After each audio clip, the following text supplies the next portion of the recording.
Welcome to this webinar hosted by the Center for Women's Studies, Cotton University. And I am absolutely delighted today to have with us and to introduce to you Tenzin Dhardon Sharling, a teaching associate at the University of Massachusetts, Amherst, USA. Who's also a doctoral researcher working in gender, sexuality, and feminist theory, while she's also a communication expert. I welcome Dhardon Sharling to today's seminar and thank her for making time for us, despite her very busy and tight itinerary while she's traveling to India from the United States. And more importantly, for consenting to share her research, which is soon going to be available in the form of a book. So on behalf of the Center for Women's Studies, I'm indeed very delighted, pleased to also welcome all the participants today on this Zoom platform. Faculty from various institutions across the country and abroad, researchers and scholars, students, colleagues, and friends from Cotton University who have all joined this event. I also speak on behalf of our academic registrar, Dr. Sanjay Datta, who was meant to join this webinar and welcome Ms. Sharling in our midst. But because he's engaged with another event that was happening physically at the Sudmerson Hall in Cotton University, he will be unable to take on this Zoom meeting. And he has offered his wishes and his greetings to Dhardon Sharling. In a nutshell, the Center for Women's Studies at Cotton University has been engaging. It's a fairly recent academic hub, instituted only a couple of years ago, but it has been engaging in various debates on feminist studies and theory and different practices, seeking to address some of the most complex concerns of our time. And our current history. And in that sense, it has also been, in many ways, responsible for looking into the research tools that are available across the humanities and social sciences, as well as from feminist, masculinities, LGBT, and other queer perspectives. The Center for Women's Studies aims to very importantly, ask questions about gender and sexuality in the present times. Transnationally, very important, with a focus on South Asia, of course, and Northeast India in particular. The program pays particular attention to how gender, sexuality, and feminist theory intersect with race, with class, very importantly, with ethnicity, especially in this region, with national belonging, transnational movements, as we shall find out in today's talk, and power and abilities. In our classrooms, the Center for Women's Studies has been pursuing ways and methods of new research in which students focus on gender and sexuality and experientially discover how this important aspect of life and of scholastic and academic studies actually brings up several analyses and several categories of political, social, and cultural research into our midst. So today's subject of discussion is germane to such categories of analysis of gender and society, provoking us to rethink in many ways and interrogate perhaps the layered and the multiple concerns and structures that we inhabit, cultures and structures that we inhabit, which are sometimes typically instructed to develop or to acquire, and at other times which we naturally internalize.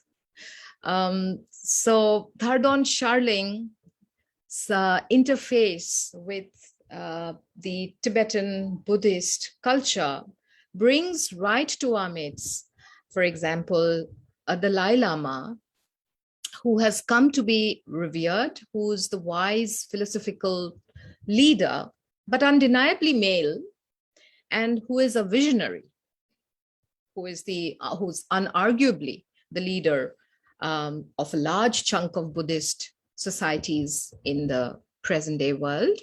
And Dhardon's own work in many ways with the Tibetan government where she worked, the Tibetan government in exile in India, is a vantage from which she started looking at many questions of gender and in the course of recent global changes. And she makes inquiries about the social mobilities of her own people, and most seminally of women in her community.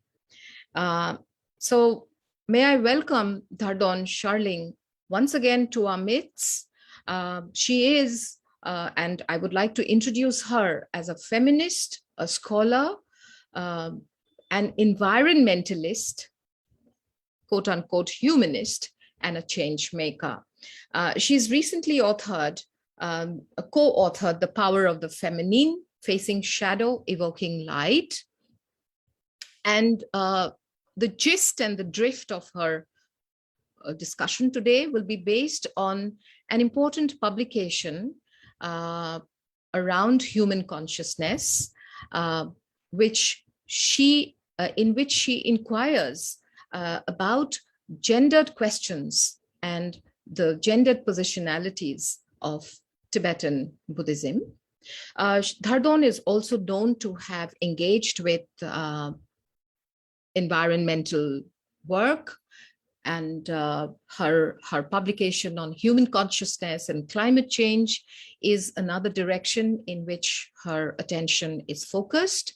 She holds a graduate certificate in feminist studies and has been a teaching associate at the Department of Communication at the University of Amherst, Massachusetts. Her latest publication, and I come back to this, is Theorizing a Female Dalai Lama, an Intersectional Tool for Feminisms, which actually is the basis and is more or less the title of today's talk, which was recently published in the spring of 2022 and has received critical acclaim. Dhardon is a Tibetan refugee born in India, served as an activist for a long time, has been a gender advocate in the global Tibetan movement, and has also been an elected member of the Tibetan parliament. So she straddles many different roles, wears different hats. And today we are indeed very, very, very delighted to have her talk to the Center for Women's Studies at Cotton University and bring to us some of the complex concerns of what it means to belong and to negotiate with Tibetan Buddhism as both a circle of philosophical, cultural, humanist concerns, and at the same time, on very academic ground, negotiating with feminist theory and praxis. Over to Dhardon Sharling.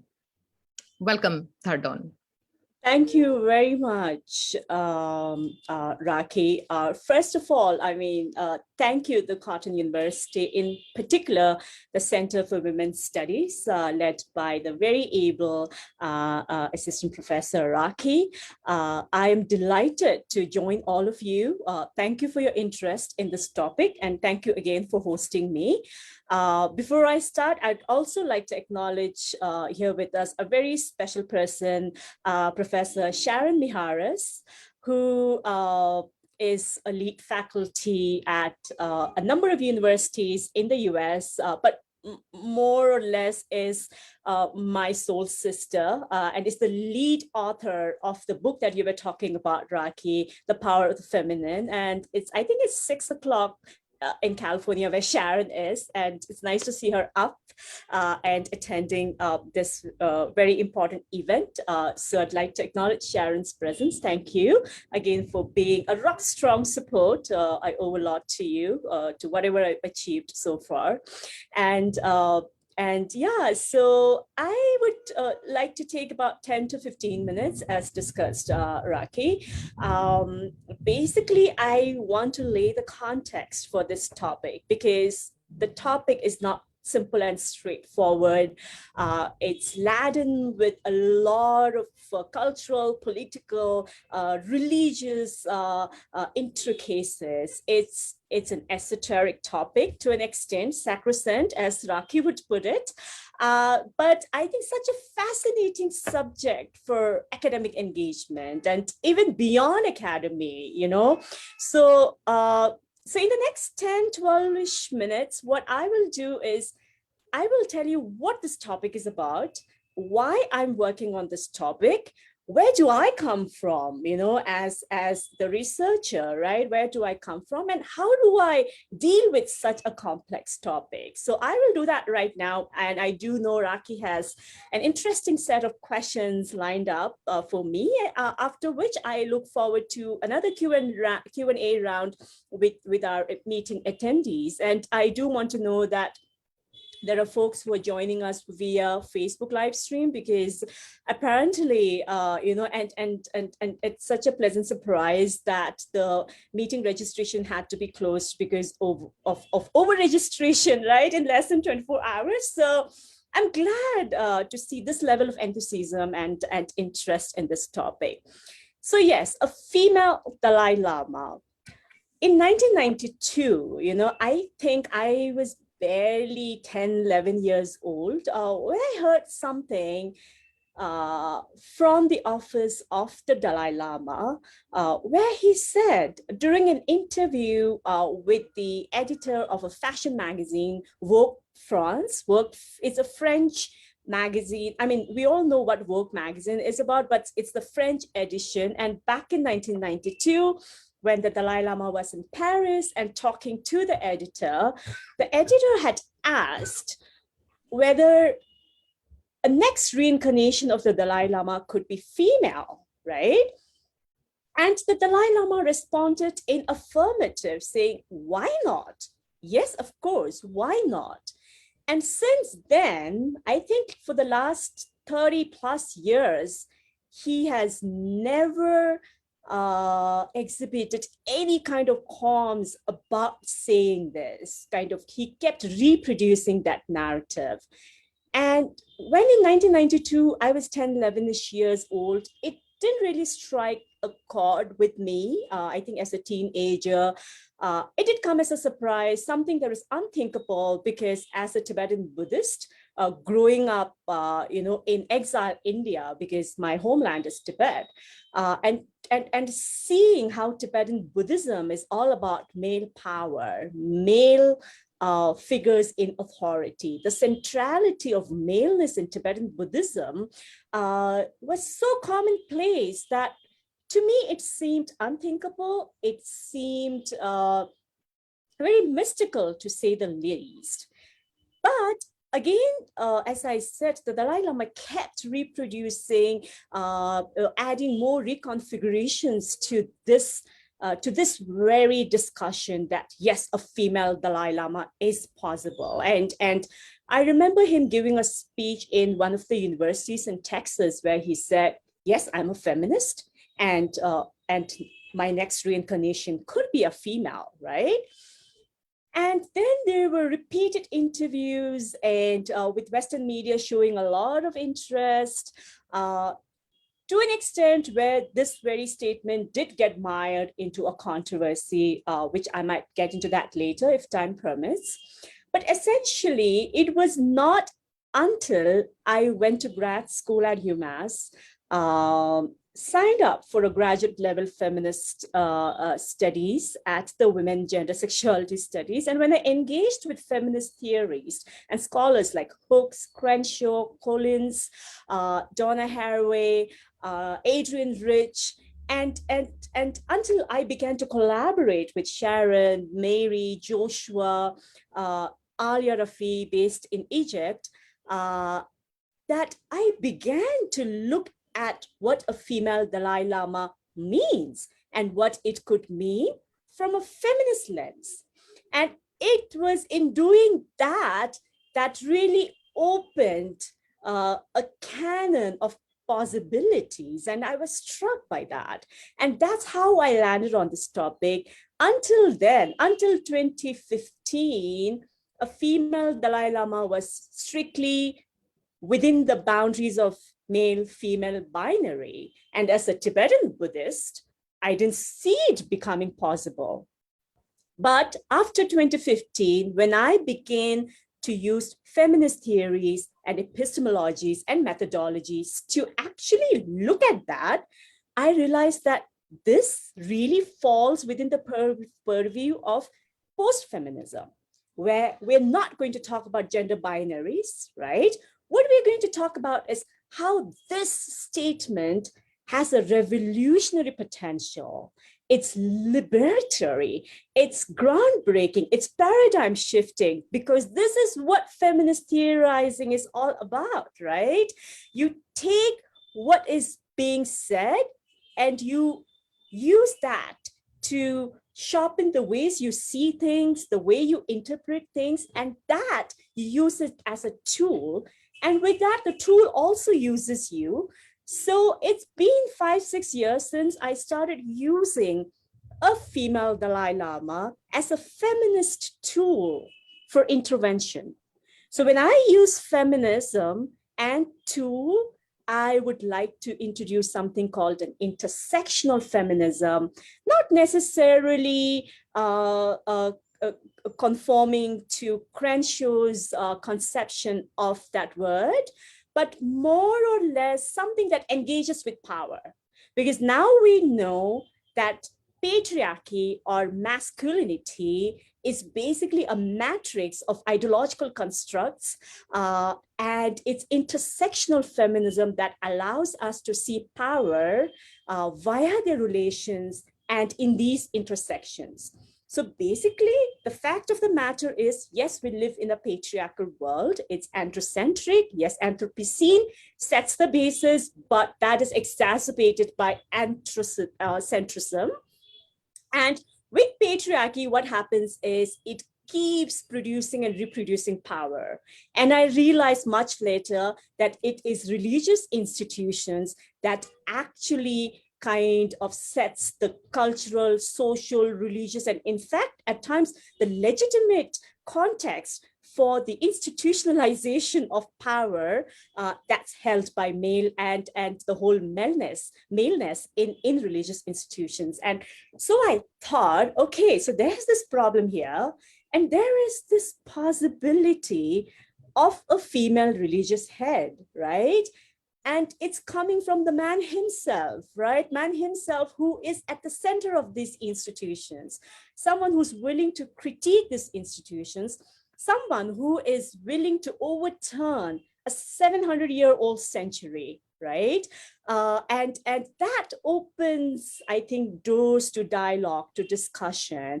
And so then a female Dalai Lama became a subject of my academic interest, but it's not academic alone, right? I come, as Raki said, as a Tibetan Buddhist who has grown up in these Buddhist institutions, because for Tibetan, it's our culture is religion, right? Religion, Buddhism kind of really sets the foundation. It's the cornerstone on which our social foundations, even your identity is shaped by your Buddhist beliefs, right? So as a Tibetan Buddhist growing up, my own experiential knowledge, right, having lived those realities of gendered oppression, which sadly is reinforced by these very institutions. And here I mean the Tibetan Buddhist institution, right?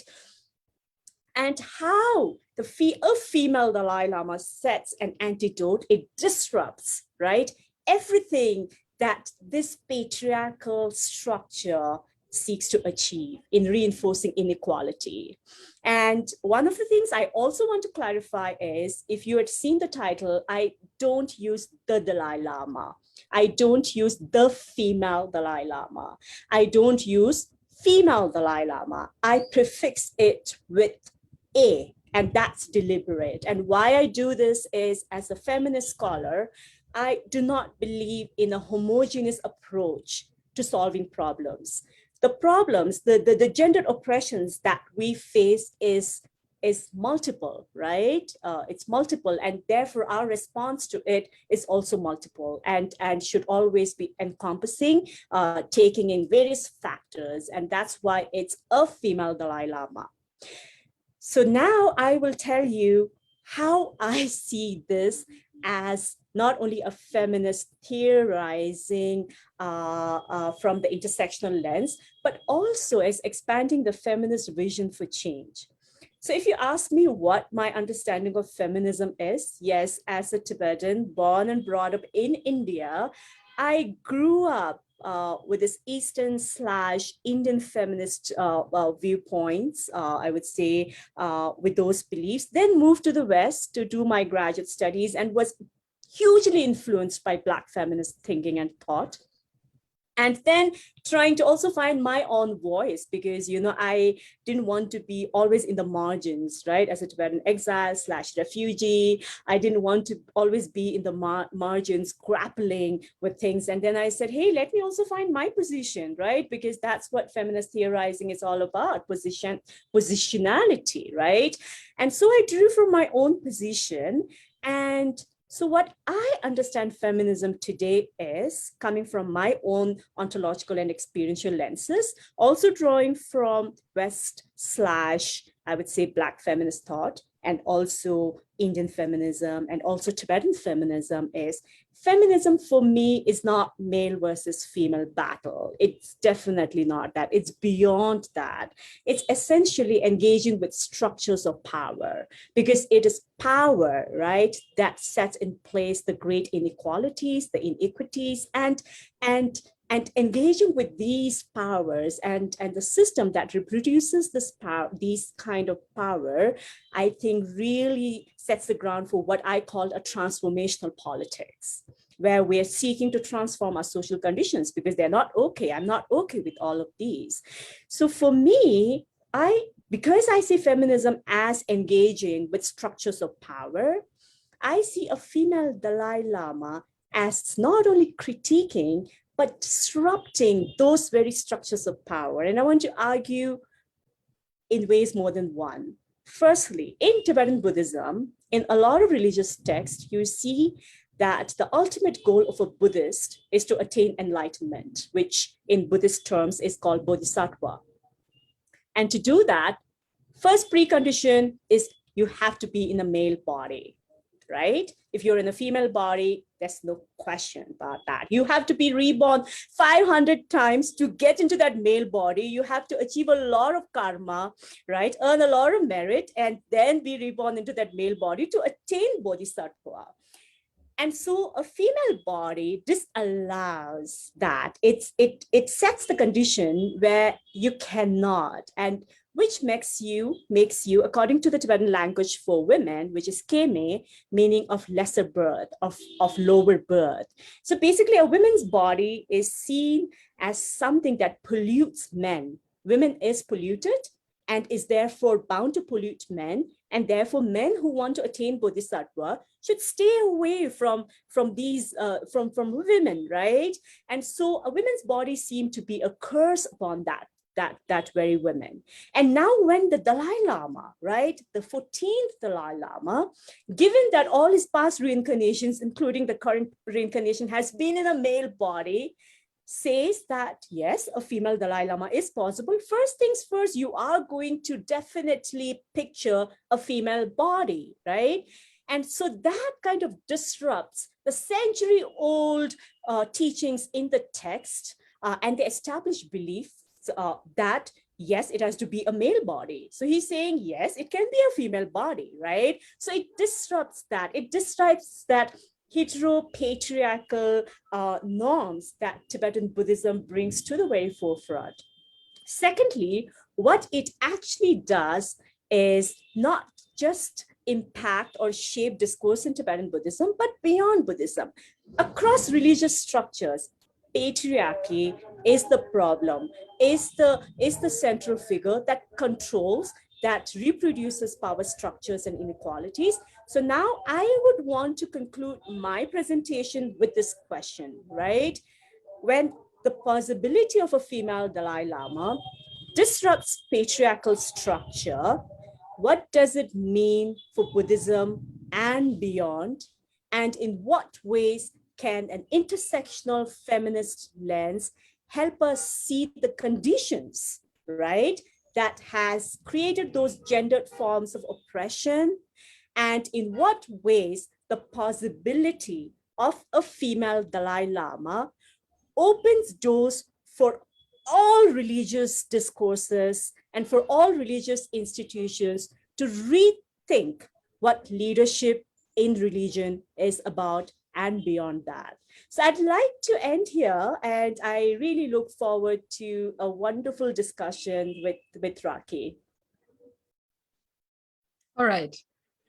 Thank you, Dhardon. That was both a very rich narrative, because it draws from not just your own personal experience and your own location, but it also draws from a very vast kind of feminist discourse with which you engage, some of which you reject, and some of which you seek as a transformational sort of agency into the feminist outlook which you've developed vis-a-vis Tibetan Buddhism and this very central question of the female Dalai Lama that we are trying to negotiate.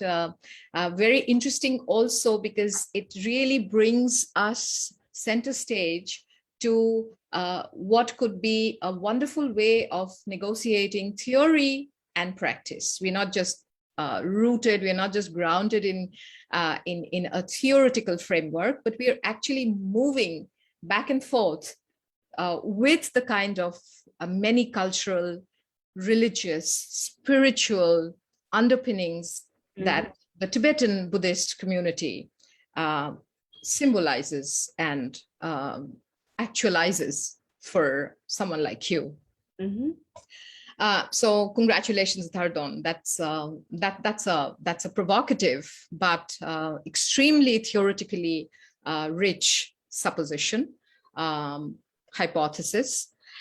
So I was reading your research paper published in the spring of 2022, and I understood that your feminist concern, and a very real concern, is mediated from this male-led community and very old patriarchal traditions steeped in, ancient wisdoms and philosophy. It also speaks loudly from a society that was trained to venerate monks and wise male elders who, as it were, passed on the secrets of knowledge and life to that great public out there that rested their faiths in the Tibetan brand of Buddhist philosophy to live their lives. In fact, when the Nobel Committee chose the Dalai Lama, it emphasized that he had based his Buddhist peace philosophy on reverence for all living things. I quote, reverence of all living things, and the idea of a universal responsibility, these are keywords, universal responsibility, that embraces both man and nature. I underline both man and nature, and I draw from you just a while ago, you said, in order to attain enlightenment, right? Yes. Now, how equal or inclusive do you think this way of faith has been? And what are your personal negotiations? What are your private / public negotiations with this kind of inclusion / exclusion? Right. I think this is such a brilliant point for discussion, Raki. And I'm so glad you brought up what the Nobel Peace Committee actually commended the Dalai Lama for. And I agree with you. The Dalai Lama, for me, is a spiritual reformer. I would call him. As a feminist scholar, maybe as a scholar / activist, I don't necessarily see him as the ceremonial head of a religious institution, because that's what he defies, right? If you see him, he practices what he preaches, right? So basically, when he calls for an interconnected nature of all things, he not only means male and female, but all sentient beings, right? And it's interesting that my PhD dissertation is actually on the Dalai Lama's promotion of human values, oriented towards human planet and human climate and planetary well-being. So planetary well-being, right? Considering all the sentient beings, the entire biosphere is his vision for change. And okay, so why I'm saying this is, yes, that's at the macro level. But does it translate into reality on the ground? Sadly, no, because Tibetan Buddhism and that very institution extends beyond the 14th Dalai Lama. The 14th Dalai Lama is 87 years old, and the institution of Buddhism is 2,500 years old. But I'm not pinning the blame on Buddha either, because if you look at the teachings of Buddha, he was all for equality, and somewhere in between, something went wrong. And it's not just, I think, unique to Tibetan Buddhism alone, but it's across religions. But I don't think I'm a person of authority to speak what is happening in other religious institutions. But because I'm a Tibetan Buddhist, coming from these institutions, I think I am entitled basically to speak on behalf of this institution and not beyond that. So as I said, and I think, Raki, you also read in my paper, my first kind of critical consciousness or awareness raising moment happened, I think, when I was 6, and it was in Ladakh. I was a little girl in Ladakh, and my dad was the headmaster of that school in Ladakh, and one of his colleagues had died. And that colleague was my favorite uncle. And dad came home late one evening, and he said, I have to rush. I can't have dinner because my friend, had passed away, and we are doing all these rituals at home. And I cried and I begged to be taken to that house because I wanted to see my uncle before he was cremated. And my dad, in a very casual, nonchalant manner, said, no, you and your mom can't come with me because it's already dusk and women cannot go to these spaces. And that stuck with me, that stuck with me. Women cannot go to spaces of religious activities after dusk. And that stuck with me. Even today, I think now 34 years since then, the question still lingers, right? And I think that really kind of shaped my subjectivity, I would say, in a sense. And then growing up, thankfully, I, became a gender advocate because I worked with the Tibetan Women's Association. And so gender advocacy became my profession as well, thankfully. And I continued on that. But the feminist awakening had not taken place, honestly speaking, until and unless I started studying at UMass.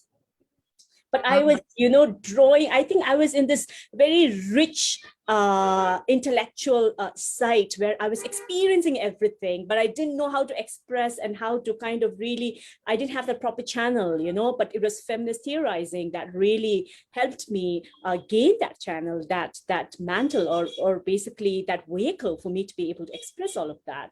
So I'd written in the article, as you had read it, is in my 10th grade, we were learning Tibetan text. And there was this entire chapter that spoke about how impure a woman's body is, right? And it spoke about 9 different holes that women's body has, including our genitals, and how everything was so impure. There's this blood, there's this gross liquid and fluid coming out of all these spaces, and why it's so impure. And now I'm like, thanks to these, we're able to reproduce, right? Why are all these subject to contamination? And then later, I became a member of the Tibetan Parliament in exile.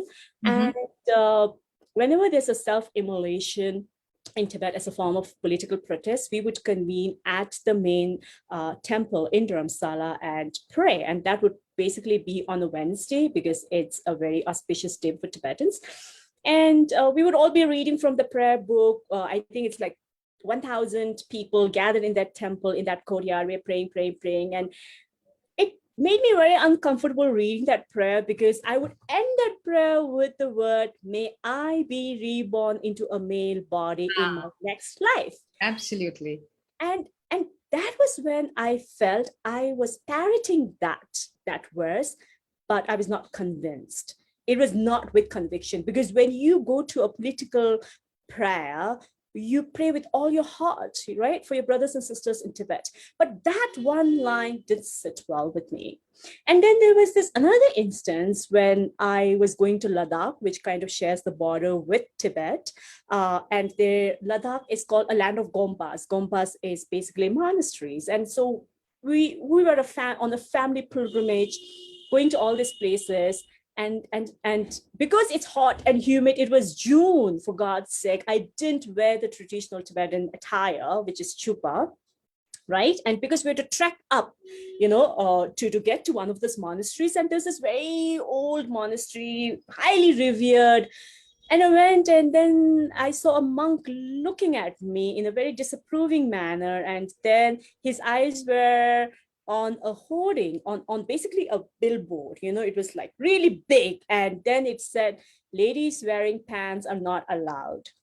So I actually couldn't enter that monastery, but that was like an awakening, as you say, that kind of a light bulb moment where I was like, why? I started questioning why, right?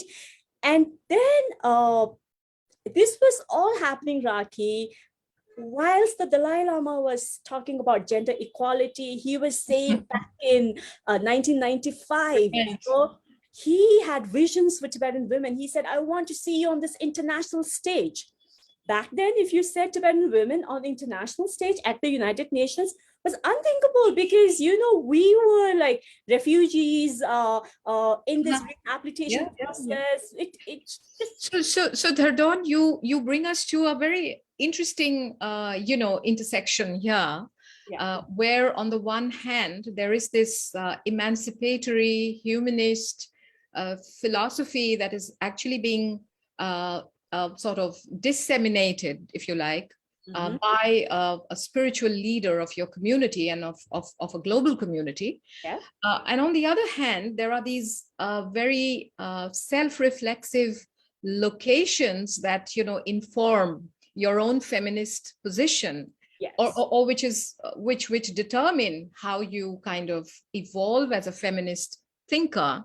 Right. And that brings me to an important, or rather a concern, which is, having negotiated these, your own kind of experiential, your own sort of cultural genealogies through a Buddhist Tibetan early youth spent there. And then, your later life, let us say your graduate life, your higher education in the United States, did it in some way, at some point, did it strike you as you were sort of negotiating with these Western theories of feminism, did it strike you as not adequately representing, as not adequately reflecting and accommodating some of the cultural crises and the cultural, peculiarities that, say, an Asian or a South Asian, or let us make it even closer, even narrower, as a Tibetan, as a Buddhist woman would experience? So have you, and this is of course an academic question at the same time, have you felt the inadequacy of the feminist discourse that has grown out of Western academies, and that do not actually answer, that do not give you the best solutions to your own feminist position in Asia, in South Asia? Absolutely, Raki. I think, yes, to answer your question, yes. And I want to explain why this is the especially case. I interrupt, and especially the body politic of your own postulations and the politics of the body that it engenders. You've talked about the body, right? Right. So I would say, I think for me, going to grad school in the United States, I wouldn't say that was like the game changer. Definitely not. I think I always believe in something called a scholarship of praxis, right? And I think it's thanks to my years of work in India, right, on gender advocacy, having experienced all of these, and then going into grad school and being able to make use of the lens and the tools to see what I had been experiencing. So it was not like the West was empowering or emboldening my approach. I would say, yes, there are these tools available. I saw that. I kind of got access to these tools, right, at grad school. And thanks to this rich experiences that I've gained, as a Tibetan Buddhist growing up in India, really kind of following South Asian feminism or transnational feminism or women of color feminisms, as we would like to call. And yes, Raki, absolutely. I think the kind of feminisms that we see in the West, definitely there is a gap in being able to represent across cultural, across national or transnational feminisms. And I see that as problematic because as a Tibetan, right, when I was trying to write a paper on gender and sexuality and the US as an empire, I felt like, as we called the anthropologists, as the other, right? The cultural other. I kept experiencing that. And somehow, as I said in my introductory talk, that what I felt was, okay, now I come from 3 different spaces, right? Okay, there is this, yes, Western educational institutions, Western/Black feminist thinking and thought and all of that. There is me, right, at this very center, right, coming with this very rich experience. And then there is this where I come from, right, Tibetan Buddhism/Tibetan community, India, South Asian. And so I think because feminisms and intersectional feminisms kind of really allows you that space to meander, right? Is when I'm trying to take the best of all these 3 worlds, right? And I realized that for a very revolutionary feminist approach, it is best to not try and conform and not try and really kind of advocate a form of feminism. And that's why I keep using feminisms, because there is no single method or a single theory, right, to save us from what we are experiencing. But yes, it always has been a struggle. And one of the things that, Raki, I'd like to bring here is, there's a saying, right? If it's not hard, what's the point in doing it, right? It's not going to be easy. And that's why I draw on bell hooks, who always says that the best knowledge is produced when we come from spaces of dislocation. Absolutely. I, for one, I, for one, come from that space of dislocation, right? Because in the West, yes, I do feel like being on the margins. Here I am at the very epicenter, but still not feeling that sense of belonging because I see problem everywhere, right? Because that's what feminism does to you. It really sharpens the way you see things. It really shapes your ways of being, knowing, behaving, believing, etc. So in this really conflated space is where I'm able to theorize. And I think that's the beauty of feminist studies or intersectional feminisms that I talk about. Dhardon, I'm taken in by your subscription to Bell Hooks, and I do understand, as you started off, your talking points did mention that you were drawn and you were influenced by Black feminism, and of course, women of color. So we are talking certainly about feminisms without borders. We're looking at many feminisms, and in that sense, I was wondering, also, because you did mention, and I would want to kind of pluck that word from you, where you did in passing talk about the age of the Anthropocene. You know, and I'm really interested in understanding this connection and the way you connect the ideas of feminism with an environmentalist culture.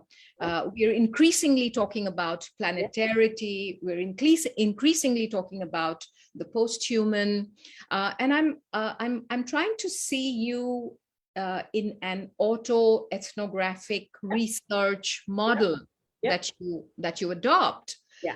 This auto-ethnography that you adopt from spaces in the Eastern Himalayas, in the Western/Eastern Himalayas, and your home in the lap of Dharamshala. The understandings that Tibetan Buddhism also brings to you about nature, in the loose kind of sense of nature, and your own evolution of yourself as a feminist researcher. And I was thinking, how do you actually reconcile, or how do you in fact complement, not reconcile, how do you complement these two strands? Because I think the Anthropocene must be definitely also shaping some of your own and informing some of your own feminist takes. You've written about climate change, and I'm quite curious about your own mode of auto-ethnography. How does it kind of speak to your research on, how does it speak to your research on these feminisms? Yes, Raki. Again, I'd like to reiterate my understanding of feminisms is engaging with with structures of power, right? I'm not necessarily saying we have to dismantle these powers, because unless we know, unless we are aware of what these structures of power are, we cannot talk about dismantling it, right? And now when it comes to power, it's not just religious institutions, but I do believe that masculine authority is key to shaping Anthropocene. And what we're seeing today, and that's what Sharon and I argue in our book, right? It's the suppression of the feminine, right? That has led to this chaos after chaos, what we call this existential threat of climate crisis. And to restore this, we have to restore the balance where the power of the feminine is restored, where that is given equal accord, where nature is respected, because nature is revolting. Just as when I speak, we're having a hailstorm outside here in Dharamshala, which is very unusual at this time of the season, because it's June, it's tourist, but then there's a hailstorm, the power is out. And so nature is revolting, as we can see, right? And how masculine authority and this whole idea of a post-war model of good life, right? Centered on this capitalist / colonial, post-colonial ideas of well-being, right? And these are all these facets of anthropocentric approach that has made what we are facing today. And there I see again masculine authority, I see patriarchy somewhere down the line. And so engaging with that, again, I need an intersectional feminist tool. And that is something I'm also working on that, Raki. And what I am arguing is ecofeminist principles to kind of really take precedence, right? And here I'd like to bring in Australian feminist scholar Plumwood, who's arguing Plumwood, who's talking about critical ecofeminisms, right? That's the way forward, right? Okay, that's there. And now let me bring the Dalai Lama, my most exciting subject. The Dalai Lama has spoken about the interconnectedness of all sentient beings. And he's talking about the well-being of humanity, which not just belong to the 7 billion human beings, but belong to all life forms, right? And so now the Buddhist principle of interdependence, right, is actually what ecofeminist principles is all about, right? We're so connected, right? Humanity cannot be fine if it's just all humans who are doing well, even the non-humans, right? The animals, all life forms, the entire biosphere need to do well. And I think COVID really showed us, right, that if something is not well in the ecosystem, it impacts all of us, animals, humans, and the entire biosphere. So now what the Dalai Lama is actually doing is he's bringing this interdisciplinary approach to climate change, which I'm drawing from. And I'm drawing from my own experience of someone who has really kind of been at the forefront of climate justice advocacy for Tibet, which is the Earth's third pole, right? And Asia's largest national park. And so what I'm actually trying to argue here is, I'm also drawing on the Dalai Lama's notion of a blue planet, our only home. He calls the Earth our only home, right? Our only common home, right? And now you see, I'm trying to apply a communication theory of rhetoric of identification and persuasion. And I'm seeing that when he says home, the home metaphor actually serves as a work metaphor, because now he's asking us to take care of a home. All of us will take care of a home no matter what's happening outside. So the moment we connect with this planet as a home, that's when we start taking care of it. And here I would like to complement the Dalai Lama's home metaphor and his approach with Donna Haraway's notion of kinship. Kinship, right? Yes. Kinship, again, it's a work metaphor, right? That kinship metaphor, it's giving that task. If you see each other as kins, right? We start caring for each other. And that's why I think as an interdisciplinary scholar, I'm able to, draw in from all these strands, put them in a nice little basket, and see how these kind of interventions serve as the solution, as how we move forward from here, right? Because I don't really see wisdom in just tabling the problems, right? We all know we're infested with problems. We are at a crisis, as you said, Raki. But I think the point now is to talk about moving forward. What do we do, right? And that's where intersectional feminism, because feminism, again, is interdisciplinary. And that's why for me to draw from all of these and see, to be able to really, in layman's words, to be able to see the silver lining or light at the end of tunnel, I think that would be my purpose as a scholar / activist. I'm quite taken in by the way you sort of, invoke the Dalai Lama's metaphor of home, because truly, something that comes from what one would assume is an ancient wisdom, is deep philosophical understanding in a Tibetan Buddhist eschatological, religious, spiritual rhetoric, but connects somehow so well with what we understand also as a planetarity, as an anthropocenic kind of curiosity and concern.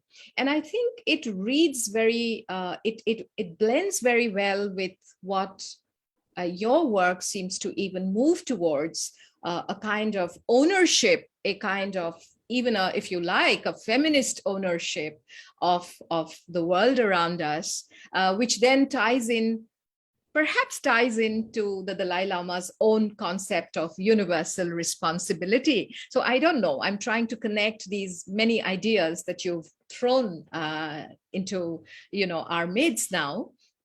And then because we really kind of at the hour here, Yeah. so so I'm looking at time and I have so many questions, but I also think we need to open this up to a little to some of our young scholars and faculty who are waiting to probably pitch in their own points of view. But I just end with one more thought, and this is how I know you personally, because I met you in Dharamsala, and that was how I got to understand how you work, what you do, how you're taking forward your own spiritual inheritance, but moving out of that into a much broader kind of horizon. So on a personal slant, has working under the Dalai Lama liberated you as a woman, or do you sometimes, and this is of course, I'm provoking you, but do you sometimes also feel burdened by the office of the Buddhist, traditional hierarchy and wisdoms that the office of the Dalai Lama symbolizes in a way? Or still better, is it a blend of both? So do you work together, taking these together? Does one militate against the other? Or do you kind of make a wonderful sort of way of, you found a way of reconciling the two? Oh, that's really a tough question, Rakhi, because I don't think I haven't really thought about that in peace, I would say. I would say yes, where I come from, that space is chaotic. It's not plain, it's not black and white. It's very chaotic because I think there are multiple identities intersecting, right? Like growing up Tibetan Buddhist, again, attending colleges in India, then going to the UK, and then going to the US, then coming back to India to work, strongly rooted in South Asian feminisms, but also drawing on Black feminist thought. But I think the overarching influence in my life is the Dalai Lama. And today, as a scholar, he is my subject. He's my academic subject. And so for me, I think my simple answer would be yes, his presence, his teachings, and his intentions. I'm not just talking about the rhetoric and the affectations that he represents, but his real intention to really make humanity a better place, to really promote what he calls human values, right? I think I am so much in awe of that his very commitment to promoting human values, not just for human well-being, but for climate and planetary well-being, has today become the central organizing character in my life. Yes. In my life. It's a guiding light for me, and one of the challenges I face is, as an academic, to work under the Dalai Lama, with whom I share an emotional kind of a connection where there's a lot of reverence, is how do I take away that emotions, right? And see him and his work strictly through an intellectual / academic lens. Now, that is really a challenge. But apart from him, right, barring him, everything else, be it Tibetan Buddhism, be it the gendered narratives in the Tibetan community, is what kind of makes it very messy, what makes it chaotic, I get it. And I'm not complaining, Rakhi, because again, I would like to bring hooks that theorizing happens from places of dislocation. And I think intersectional feminism teaches you, or gives you the tool to kind of really deal with this messiness, right? Where in that mess, right, where you're able to really produce knowledge. And that's why I'm not complaining. I think at times I'm kind of thankful to where I come from, this chaotic little spaces, because had I been in a much privileged space, I don't think I would be talking today here, right? So what I'm saying is there's this enabler, there's this light that's kind of shown by the Dalai Lama. And then there's this utter chaos, there's this lot of trouble, right? And I think for me, as an activist turned scholar, and today I call myself a scholar activist, is to be able to really bridge this gap, right? To bring this light closer, to let this light shine on this intricate, on these whole complex social conditions, right? And in being able to do that, I think comes from this innermost space of critical consciousness or consciousness raising, as I would say, to being aware, to be able to see these things, right? So yes, I would say I don't think there can be any kind of reconciliation, Raki, and neither can there be a kind of effective negotiation where the trade-offs are rich. It can never be that, and I don't think it should be that, you know. No, I agree. It was just to provoke you into kind of telling us a little more. And you're so brilliant at it. And here I'd like to bring Arundhati Roy. If I don't know if others have read, but I've read Ministry of Utmost Happiness. Yes, I have. Yes. And she says that, you know, the people who are in utter poverty are in fact the happiest, you know. So I agree with her on that, and I'm so happy with the space that I come from, you know, and the space that I come from, I'm thankful to that, but does not mean it has to, the status quo has to remain. And that's why intersectional feminism / feminist tools / epistemology / methodology is for me a tool for intervention into the structures of power so that the present social conditions can be transformed. And that's why a female Dalai Lama is in essence a transformational politic. Absolutely. That's the punchline. And you know, we're kind of ending on a wonderful note. You seem to tell us that agency is born out of crisis. And this kind of, whether you call it a cultural crisis, whether you call them, you know, your many disruptions and dislocations, I think what happens then is that it engenders a new way out, if you like, a path. And this path is, as you said, via a consciousness raising feminism, which draws equally from, you know, the very rich cultures that you inhabit transnationally, and which actually, you know, speaks to all of these aspects that you talked about today. So thank you so much.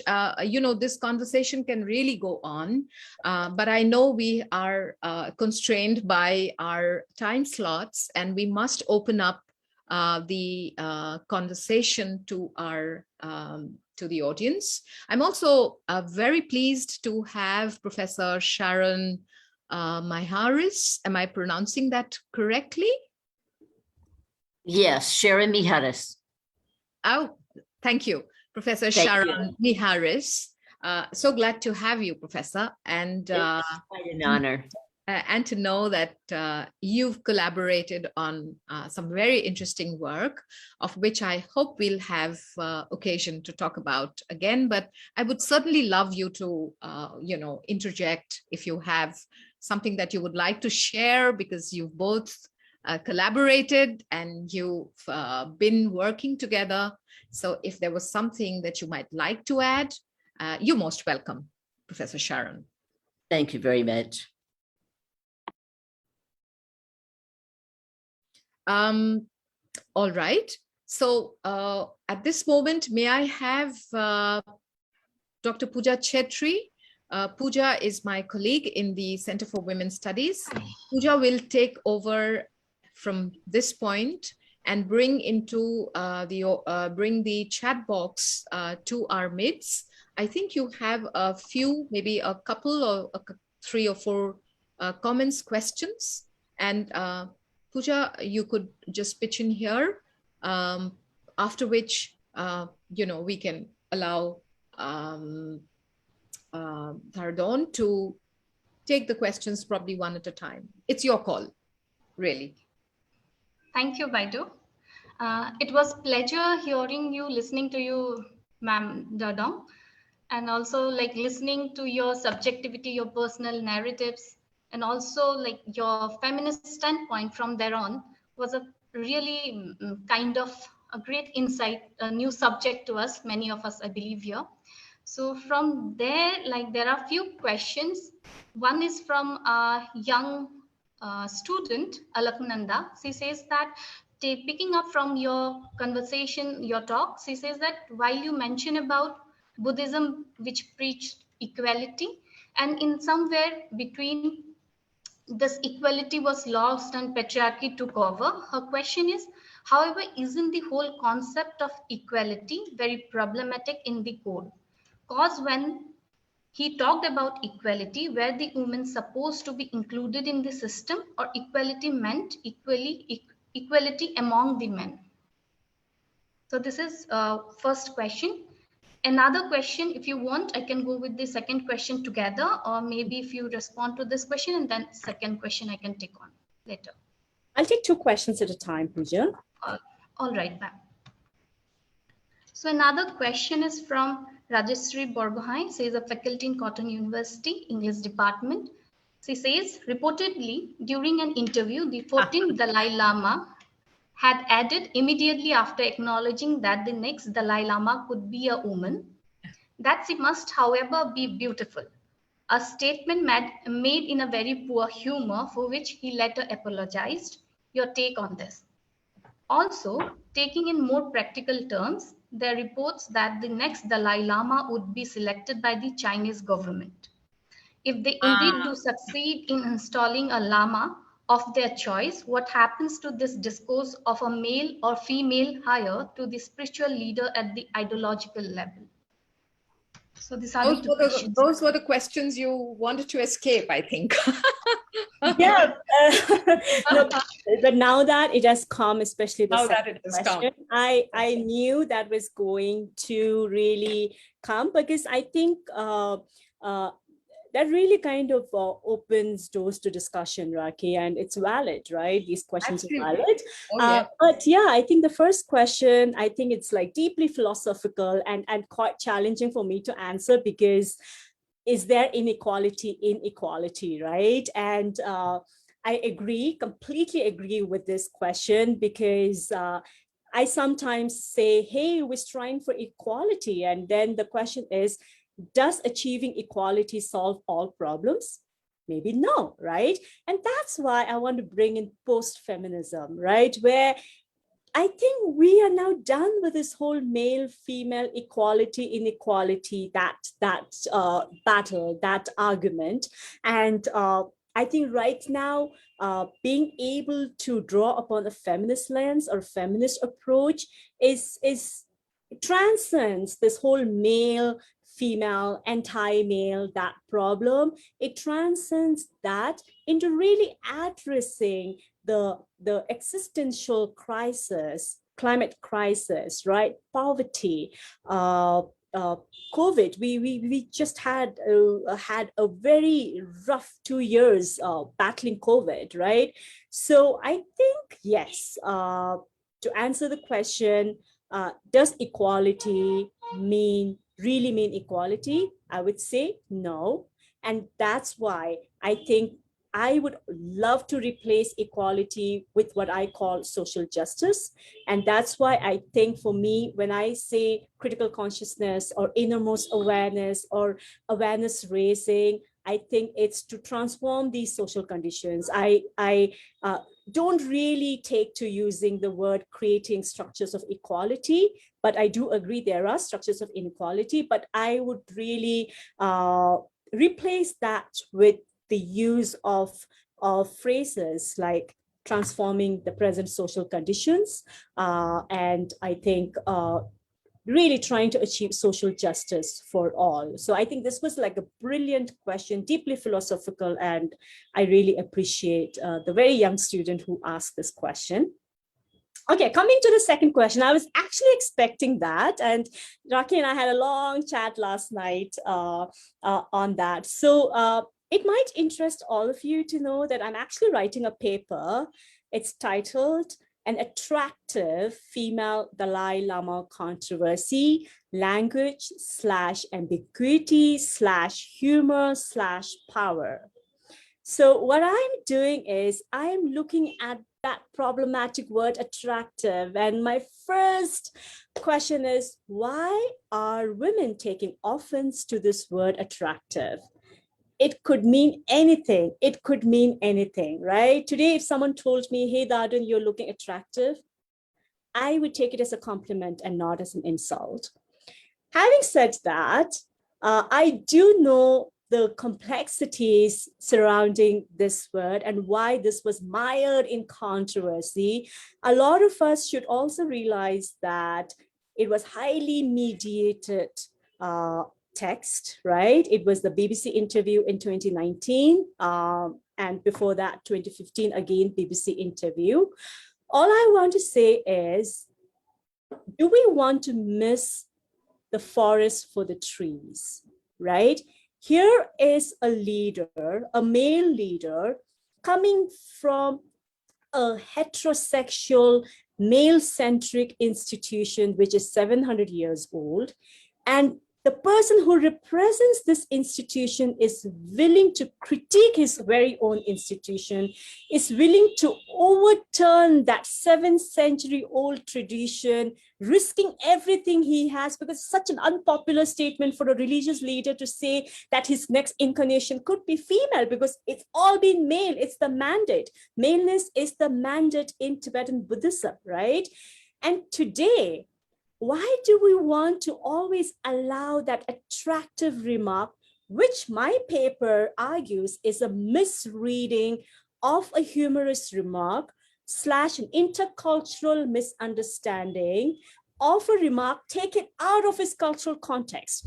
So what I'm saying is, let us focus on what this statement means, that that's the next incarnation of the most powerful individual in Tibetan Buddhism, and beyond that says, yes, it's possible that the next could be a female, irrespective of whether that happens or not, irrespective of whether there is going to be a material consequences, because I'm not yet at a space where I'm saying, hey, we're going to have a women Dalai Lama, in 10, 20 years. I'm not there yet, but all I'm saying is how this serves as a powerful feminist tool, right, to intervene into the structures of power that's shaped by patriarchy and masculine authority for thousands of years, right?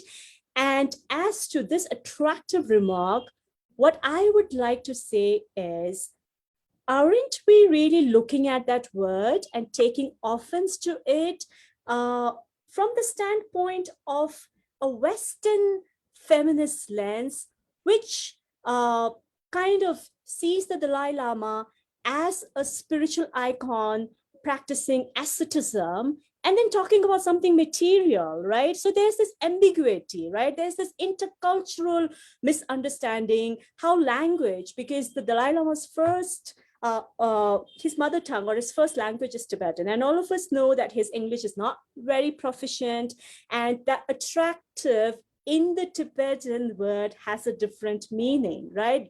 Tara, goddess Tara is attractive if you can see the murals representing Tara, right? It's thin waist, sharp features. Attractive in the Tibetan Buddhist world is virtuous. It's not the carnal desire that Westerners tend to interpret. So I think there's a lot of nuances, complexities associated with that. But all I'm willing to say is, let's focus on the brighter side and not let that controversy kind of always serve as a subtext for what I called a paradigm shifting, a groundbreaking phenomenon in feminist studies, right? But again, this is subject. I don't think I want to defend the statement. As you're aware, a clarification, I wouldn't say an apology, a clarification has been issued by the Office of the Dalai Lama. And I think for all of us who know the Dalai Lama well enough, I think he'll be the last person on earth to say anything offensive to women, because to me, he is the biggest champion of women's rights.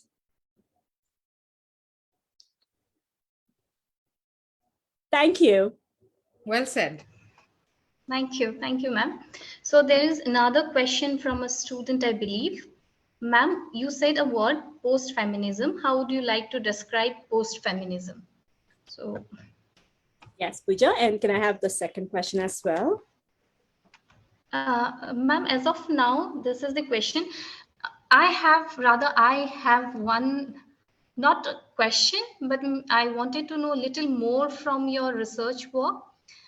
As an insider to this whole theory, feminizing the female Dalai Lama, I wanted to know from you how the general masses, as in how are they taking in this concept of female Dalai Lama, if whenever that happens, how are their reactions to this concept or this idea or possibility of having a female Dalai Lama? Thank you, Pooja.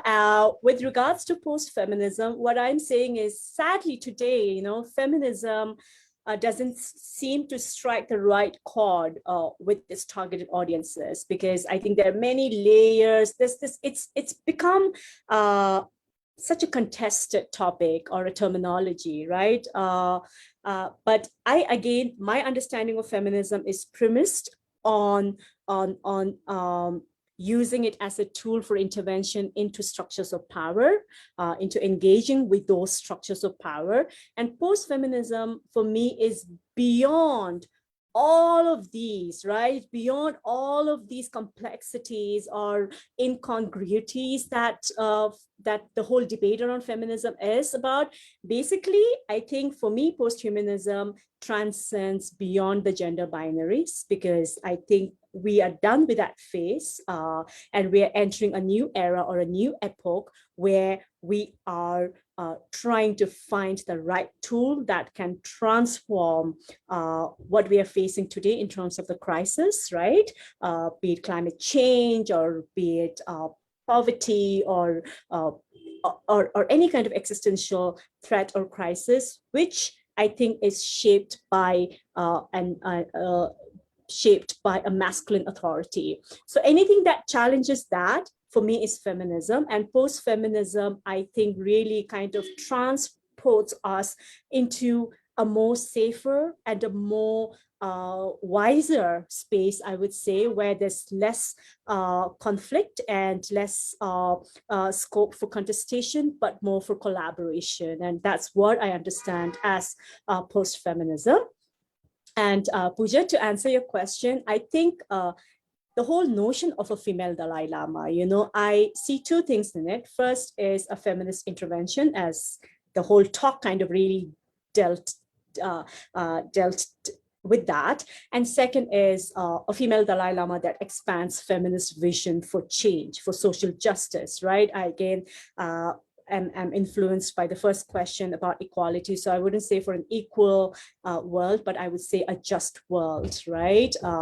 And the general masses, I think for me, the general masses are yet to really tackle or decipher this the subject from the academic feminist lens. I don't think we've reached that yet there. And that's why Raki and I kept talking about why this topic is groundbreaking, because it does open a lot of room for discourse, for discussion. It kind of really extends the debate, right?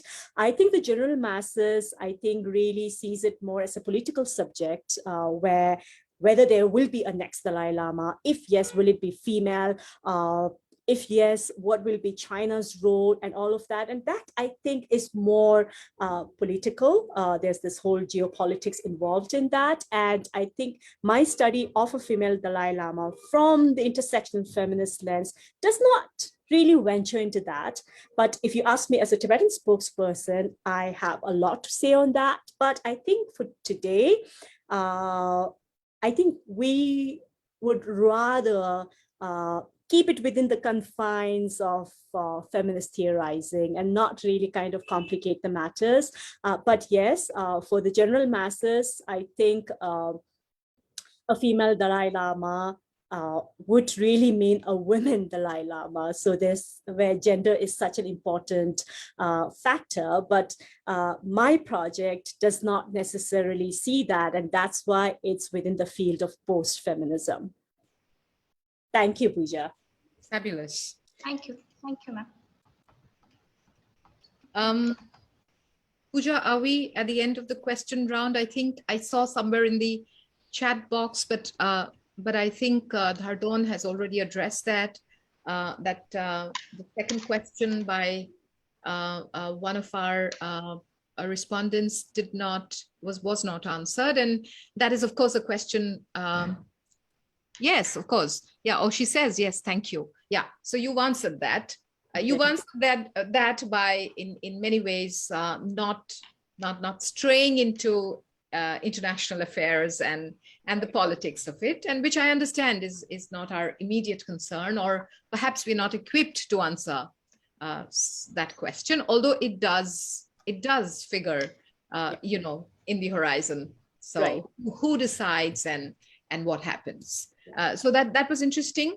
On that note, I was just thinking, as the question and answer session was around, I was thinking about the attractiveness, that attractive remark, the female Dalai Lama. And I just remembered that, that interview in which he actually spoke about it was given to a Parisian magazine, which was a fashion magazine. Yes. And I'm only trying to kind of connect in so many ways, the Dalai Lama also being a very smart leader. It was perhaps in so many ways his own ability to talk in the language of a fashion expert that right. He may have used that word. But the controversy didn't die, really. There were apologies from the office of the Dalai Lama. Academically, the question lingers, in feminist minds. So I'm sure that this can come up at later times in different ways. And Dhardon has answered that well. She's answered it very well. So I think we are really at the end of our lovely session today. Dhardon has taken us through a range of, possibilities, the spiritual, religious, political, cultural, affective, emotional planes on which these negotiations happen and change is made. So thank you so much, Dhardon.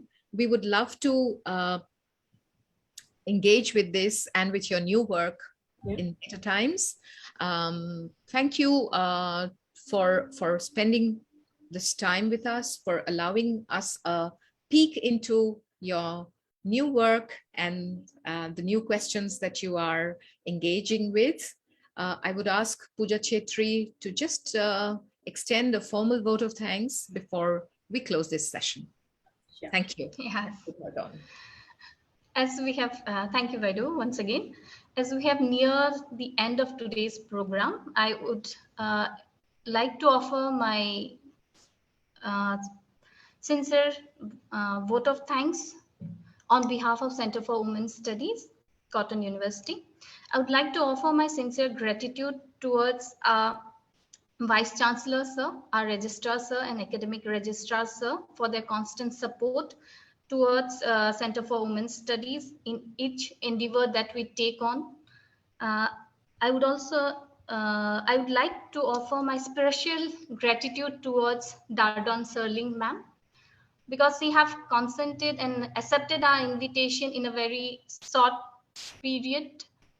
And that was a really very motivating thing for us as a new center to work on and bring new topics for discussion.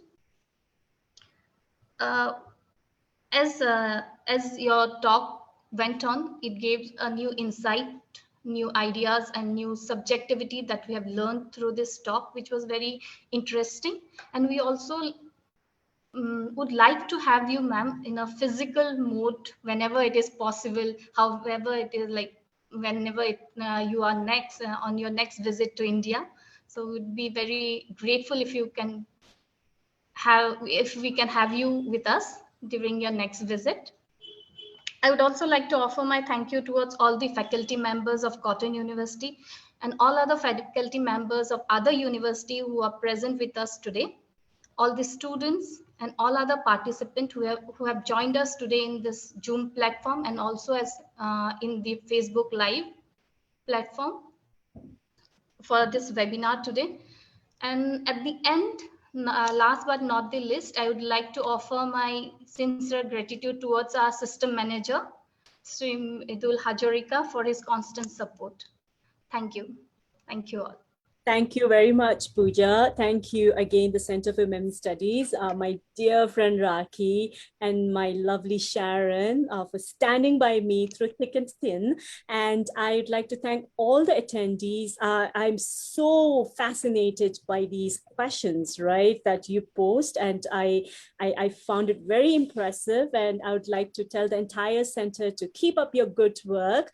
And I really hope to participate in person the next time. And I'm very happy with this journey that we have started together. And I think I look forward to a long-standing equation with all of you. Thank you again. Thank you, Dhardon. Thank you, everyone, the audience, the patient audience. Thank you so much. Bye-bye. The meeting is closed. Bye. Bye-bye.